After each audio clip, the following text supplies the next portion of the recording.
ಮಂತ್ರಾಲಯವಿದು ಅನಂತದೊಳ ನಿಲಯ. ಗುರು ರಾಘವೇಂದ್ರರು ಕೊಡುವರು ಅಭಯ. ಮಂತ್ರಾಲಯವಿದು ಅನಂತದೊಳ ನಿಲಯ.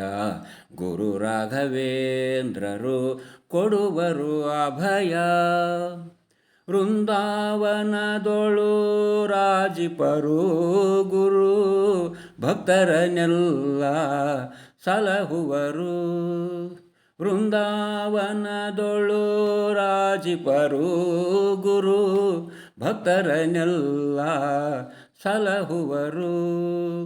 ಕಷ್ಟ ನಷ್ಟಕ್ಕೆ ಸಿಲುಕಿದ ಭಕ್ತಗೆ ಇಷ್ಟಾರ್ಥಗಳನ್ನು ನೀಡುವರು. ಗುರುಯೋಗ ನಿರತ ಸನ್ಮಾರ್ಗ ಸೂಚಿತ ಭಕ್ತಿ ಹೃದಯದಿ ಸಂಚಾರಿಪರು. ಪುಣ್ಯವಂತರಿಗೆ ಫಲಿಸುವರು.